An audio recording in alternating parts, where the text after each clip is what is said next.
وَإِذْ قَالَتِ الْمَلَائِكَةُ يَا مَرْيَمُ إِنَّ اللَّهَ اصْطَفَاكِ وَطَهَّرَكِ وَاصْطَفَاكِ عَلَى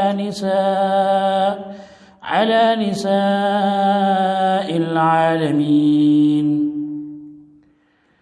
يَا مَرْيَمُ اقْنُتِي لِرَبِّكِ وَاسْجُدِي وَارْكَعِي مَعَ الرَّاكِعِينَ ذلك من أنباء الغيب نوحيه إليك وما كنت لديهم إذ يلقون أقلامهم أيهم يكفل مريم وما كنت لديهم إذ يختصمون۔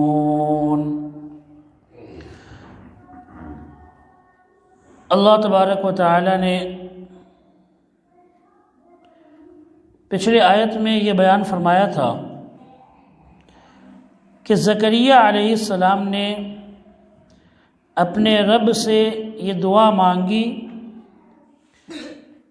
کہ اے میرے رب مجھے بھی ایک اولاد عطا فرما، تو اللہ تعالیٰ نے انہیں اولاد کی خوشخبری دی یحییٰ علیہ السلام کی،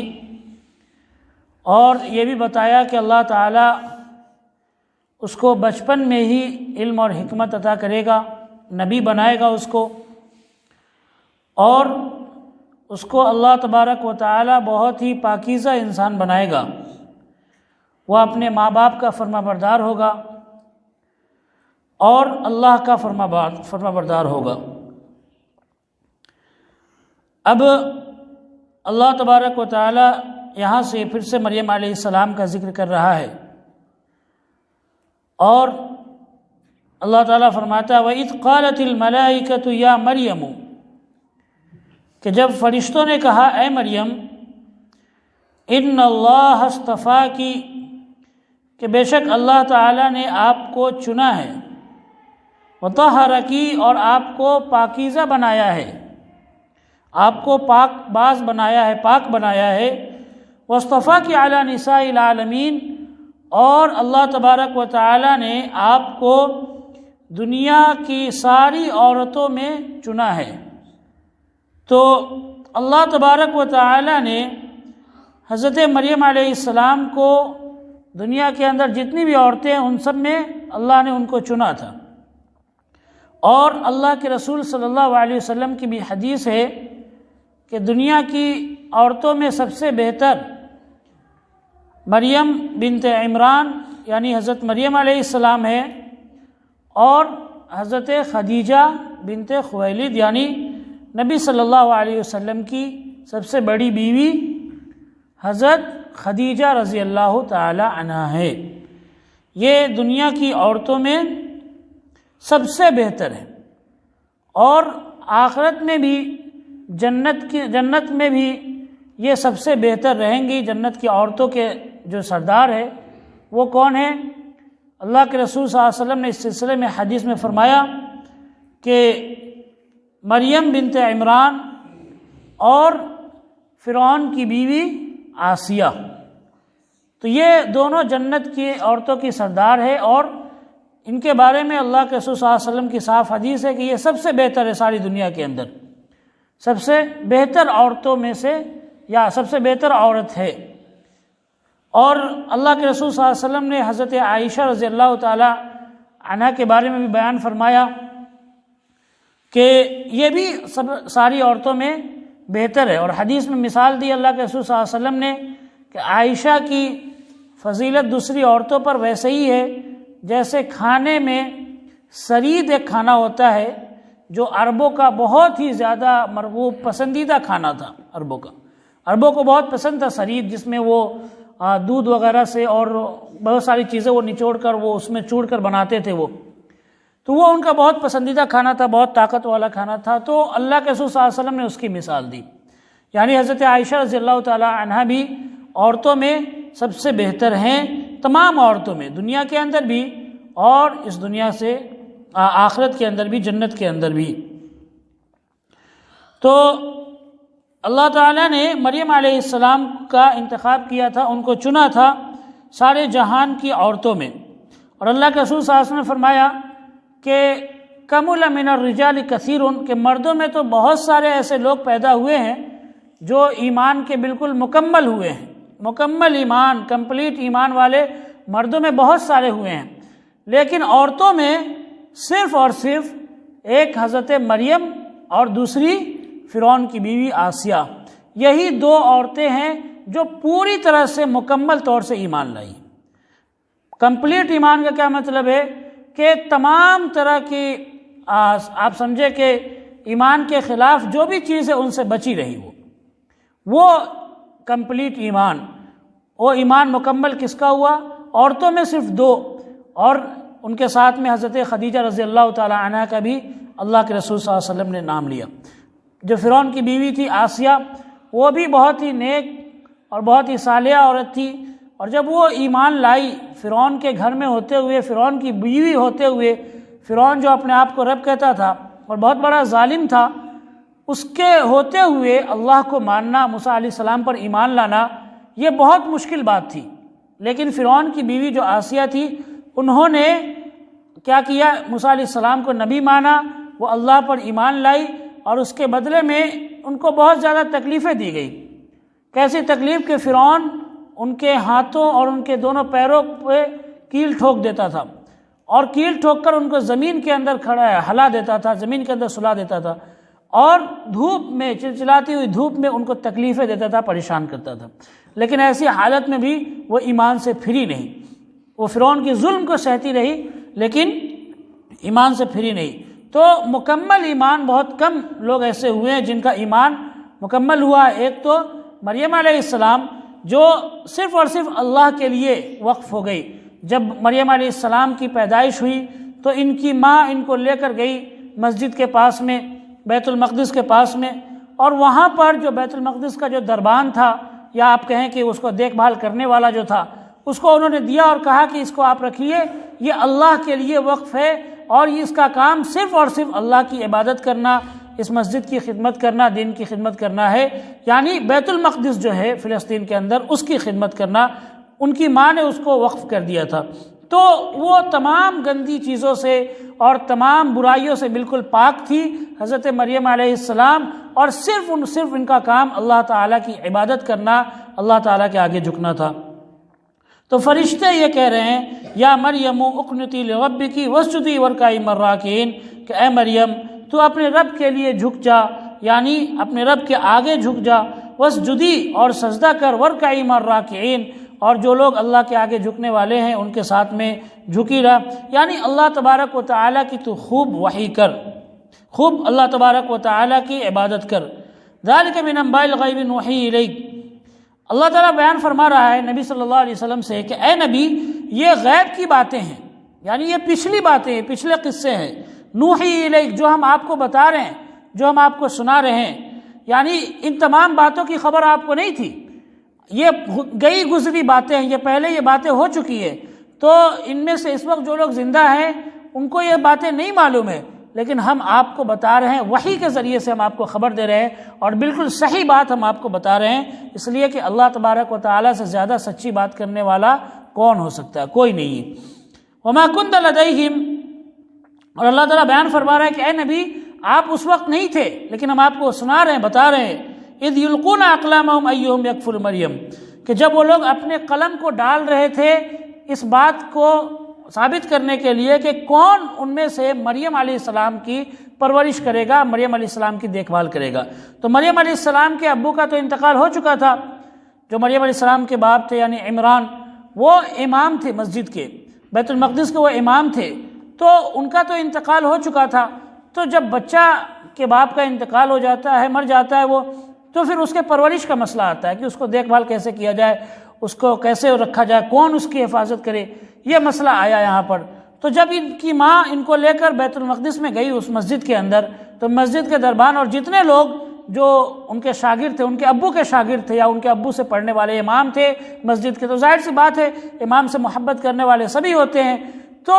جتنے لوگ تھے ان کے پیچھے نمازیں پڑھنے والے یا ان کے شاگرد، وہ لوگ آپس میں جھگڑنے لگے کہ ہم اس بچے کو رکھیں گے، اس بچی کی ہم پرورش کریں گے، اس بچی کی ہم دیکھ بھال کریں گے، ہم اپنے گھر کے اندر لیں گے یا پھر ہم اپنی گود میں لیں گے۔ یہ سارے بچے جو ہیں، سارے لوگ ان کے شاگرد کیا کرنے لگے، آپس میں جھگڑنے لگے۔ تو زکریا علیہ السلام نے بھی دعویٰ کیا، زکریا علیہ السلام نے بھی کہا کہ میں ان کی بہن کا شوہر ہوں، اس لیے مجھے زیادہ حق ہے کہ میں کیا کروں، میں ان کی پرورش کروں۔ اور دوسری روایت کے مطابق میں نے بتایا تھا کہ زکریا علیہ السلام ان کے خالو بھی تھے، تو اس حساب سے اللہ کے رسول صلی اللہ علیہ وسلم نے یہ بات فرمائی ہے کہ الخالۃ بمنزلۃ الام، کہ خالہ جو ہوتی ہے یہ ماں کے برابر ہوتی ہے۔ تو اس حساب سے انہوں نے بھی دعویٰ کیا کہ میں اس کا خالو ہوں، تو مجھے زیادہ حق ہے اس کی دیکھ بھال کرنے کا یا پھر اس کو گود لینے کا، کیونکہ اس کی خالہ میرے پاس ہے جو ماں کے برابر ہے۔ تو اس سمے جب آپس میں ان لوگوں کی بات نہیں بنی کہ کون جو ہے ان کی دیکھ بھال کرے، تو انہوں نے ایک طریقہ نکالا، ایک طریقہ سوچا۔ انہوں نے کہا کہ ان کے ابو جو ہے قلم سے ہم لوگوں کو سکھایا کرتے تھے، قلم سے ہم لوگ کو دین کی باتیں سکھایا کرتے تھے، تو اب ہم کیا کریں گے، اپنے اپنے قلم کو ایک سمندر کے اندر ڈالیں گے، اور جس کا بھی قلم سمندر کے بہاؤ میں رک جائے گا، نہیں بہے گا، وہی آدمی اس کی دیکھ بھال کرے گا، اس کی پرورش کرے گا۔ تو سارے لوگوں نے اپنے اپنے قلم کو ڈالا، اور پھر زکریا علیہ السلام نے بھی اپنے قلم کو اس سمندر کے بہاؤ میں ڈالا، تو سارے لوگوں کا قلم بہہ گیا، لیکن زکریا علیہ السلام کا قلم وہیں پر رک گیا، وہیں پر ٹھہر گیا۔ تو مریم علیہ السلام کس کے ذمے میں آ گئی، حضرت زکریا علیہ السلام کے۔ تو اسی چیز کو اللہ تعالیٰ بیان فرما رہا ہے، وَمَا كُنْتَ لَدَيْهِمْ، کہ اے نبی آپ اس وقت نہیں تھے ان کے پاس میں، اِذْ يُلْقُونَ أَقْلَامَهُمْ، جب یہ لوگ اپنے قلم کو ڈال رہے تھے، اپنے قلم کو رکھ رہے تھے، ایہم یکفل مریم، یہ جاننے کے لیے کہ کون مریم علیہ السلام کی پرورش کرے گا، کون مریم علیہ السلام کی دیکھ بھال کرے گا، اس چیز کو جاننے کے لیے۔ وما كنت لديهم اذ يختصمون، اور آپ اس وقت بھی نہیں تھے جب وہ لوگ اس مسئلے میں کیا ہو گئے، لڑ پڑے تھے آپس میں، یعنی آپس میں بحث کرنے لگے تھے۔ چونکہ ان کے امام جو تھے یا عمران، ان سے محبت اتنی زیادہ تھی کہ ان کے بچے کی پرورش کرنے کے لیے سب کے سب کیا کرنے لگے تھے، آپس میں لڑنے لگے تھے۔ تو اس بات کو ثابت کرنے کے لیے اللہ تبارک و تعالی نے ان کے دماغ میں یہ بات ڈالی کہ وہ قرعہ کرے، قرعہ کہتے ہیں نام نکالنے کے لیے اس طرح کا کوئی کام کرنا، جیسے پہلے زمانے میں قرعہ اندازی کرتے تھے، کاغذ کے ذریعے سے نام نکالنا، تو وہ قلم کے ذریعے سے انہوں نے نام نکالا۔ اب یہاں سے اللہ تبارک و تعالی بیان فرما رہا ہے کہ مریم علیہ السلام چونکہ رہنے لگی تھی بیت المقدس میں، مسجد میں، وہ ان کا خاص ایک روم تھا، اسی میں وہ مسجد اقصی میں وہ عبادت کرتی تھی، اور ان کا کام صرف اور صرف اللہ تبارک و تعالیٰ کی عبادت کرنا تھا، دنیا کے کاموں سے بالکل ہی وہ آزاد تھی، اور اللہ کی عبادت میں وہ اس حد تک چلی گئی تھی کہ اللہ تبارک و تعالیٰ ان کے لیے کھانے پینے کا انتظام کرتا تھا، ان کو پھل لا کر، اللہ فرشتے لا کر پھل دیتے تھے ان کو، اور ایسے پھل جو عموماً دنیا کے اندر اس موسم میں نہیں ملتے تھے، وہ پھل اللہ تبارک و تعالیٰ ان کو بھیجتا تھا یا ان کو دیتا تھا۔ تو جیسا کہ اللہ تعالیٰ نے پچھلی آیتوں میں بیان فرمایا ہے کہ زکریا علیہ السلام جب بھی جاتے ان کے پاس میں تو دیکھتے تو کہتے کہ مریم یہ کہاں سے آیا، تو ان کو بڑا تعجب ہوتا۔ یہ کرامت اس کو کہتے ہیں، جیسے جو اللہ والے ہوتے ہیں ان کے ہاتھوں ایسی چیزیں ہوتی ہیں جو عام طور پر نہیں ہوتی، یہ اللہ کی کرامت کہلاتی ہے۔ نبی اگر یہ چیز دکھائے تو اس کو معجزہ کہتے ہیں کہ یہ چیز بالکل ہی حیران کر دیتی ہے، لیکن کرامت کہتے ہیں کہ کوئی اللہ کا بندہ ہوتا ہے بہت زیادہ نیکی کرنے والا، تو عموماً اللہ تبارک و تعالیٰ اس کے ذریعے سے دنیا والوں کو ایسی چیز دکھاتا ہے جو عام لوگوں سے نہیں ہوتی۔ تو یہ جو پھلوں کا آنا ہے، یہ مریم علیہ السلام بہت نیک عورت تھی، نیک خاتون تھی، تو ان سے اللہ تبارک و تعالیٰ نے اس کرامت کو ظاہر کیا کہ ان کے پاس اللہ تبارک و تعالیٰ پھل بھیجتا تھا، اور ایسے موسم میں بھیجتا تھا جب کہ اس موسم کا پھل نہیں ہوتا تھا، تو اللہ تبارک و تعالیٰ کی طرف سے ان کے لیے ایک انعام تھا۔ تو جب یہ تھوڑی سی بڑی ہوئی، اور ایسا کہا جاتا ہے، روایتوں کے اندر آتا ہے کہ زیادہ عمر نہیں تھی، تقریباً 15 یا 16 سال کی عمر تھی، ایسے وقت میں کیا ہوا، اذ قالت الملائکۃ، کہ فرشتے آئے، فرشتے نے آ کر کہا، یا مریم، اے مریم، ان اللہ یبشرک بکلمۃ منہ اسمہ المسیح عیسی ابن مریم وجیہا فی الدنیا والآخرۃ ومن المقربین، کہ اے مریم، اللہ تبارک و تعالیٰ آپ کو خوشخبری دے رہا ہے اپنے طرف سے ایک کلمے کی، کلمہ مطلب ایک اولاد کی، ایسی اولاد جو ایک کلمے سے پیدا ہوگا۔ کلمہ کا کیا مطلب ہے؟ اللہ کا کلمہ ہے کن، کہ ہو جا، اللہ کا ایک حکم آپ کہیں، کلمہ مطلب یہاں پر حکم ایک طرح سے آپ سمجھے کہ اللہ نے لفظ کن سے، یعنی کن مطلب ہوتا ہے ہو جا، فیکن تو وہ ہو جاتا ہے، تو یہ اللہ کا ایک کلمہ ہے، یعنی اللہ تبارک و تعالی اس کو ماں باپ کے ملاپ سے پیدا نہیں کرے گا، بلکہ اللہ تبارک و تعالی اپنے حکم سے اس بچے کو پیدا کرے گا۔ اسمہ المسیح، اس کا نام کیا ہوگا؟ اس کا مسیح نام ہوگا، عیسی بن مریم، عیسی بن مریم، اور وہ مشہور کس سے ہوگا؟ عیسی بن مریم سے مشہور ہوگا، اور نام اس کا مسیح ہوگا۔ تو مسیح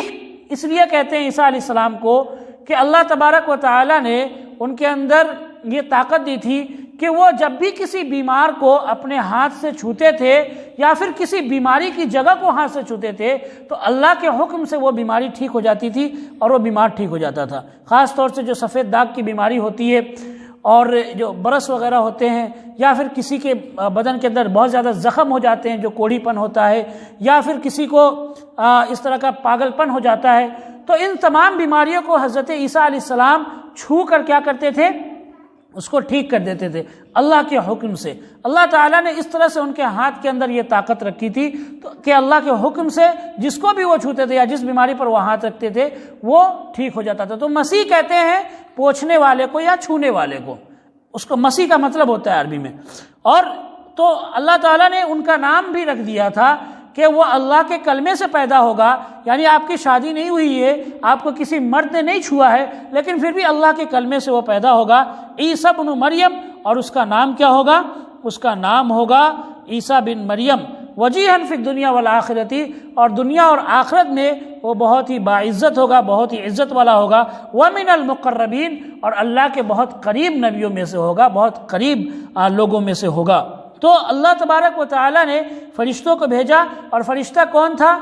اللہ تعالیٰ نے جو سورہ مریم ہے اس کے اندر اللہ نے پورا بیان کیا ہے کہ فتمثل لها بشرا سویا، کہ روح یعنی جبرائیل علیہ السلام ان کے سامنے آئے، کس طرح سے؟ بالکل ایک سیدھے سادے انسان کی شکل میں، ایک انسان کی شکل میں ان کے سامنے آئے۔ تو مریم علیہ السلام نے ان کو دیکھا تو فوراً وہ ڈر گئی، گھبرا گئی کہ یہ کون آدمی ہے، تو فوراً مریم علیہ السلام نے کہا انی اعوذ بالرحمن منک ان کنت تقیا، کہ اگر تو اللہ سے ڈرتا ہے تو میں تجھ سے اللہ کی پناہ مانگتا ہوں۔ تو جبرائیل علیہ السلام کو جیسے ہی اللہ کا ڈر ملا، اللہ کا خوف ملا، وہ فوراً ہی، روایت کے اندر یہ بھی آتا ہے کہ وہ گھبرا گئے اور فوراً انہوں نے اپنی پہلی والی شکل اپنا لی، اور کیا کہا کہ انی رسول ربک، میں آپ کے رب کا پیغام بنانے والا یا پیغام پہنچانے والا بنا کر بھیجا گیا ہوں، یا میں آپ کے رب کی طرف سے رسول بن کر، رسول کہتے ہیں پیغام پہنچانے والے کو، جو خط پہنچانے والا ہوتا ہے، قاصد جو ہوتا ہے اس کو رسول کہتے ہیں۔ تو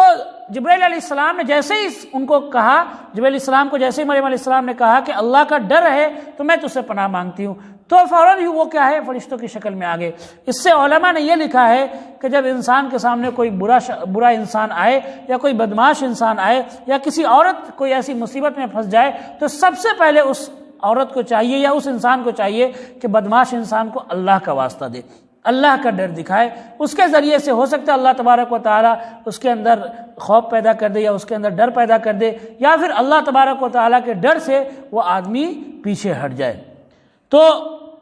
اللہ تعالیٰ نے اس چیز کو پورا آگے بیان کیا ہے، اور سورہ مریم کے اندر اللہ نے بیان کیا کہ جیسے ہی جبرائیل علیہ السلام آئے اور جبرائیل علیہ السلام نے پھر وہاں پر ان کو خوشخبری دی کہ اللہ تبارک و تعالیٰ آپ کو اولاد دے گا، جو آگے پوری تفصیل سے آ رہا ہے۔ اللہ تعالیٰ سے دعا ہے کہ اللہ ہم سب کو کہنے سننے سے زیادہ عمل کرنے کی توفیق عطا فرمائے۔ آخر دعوانا الحمدللہ رب العالمین۔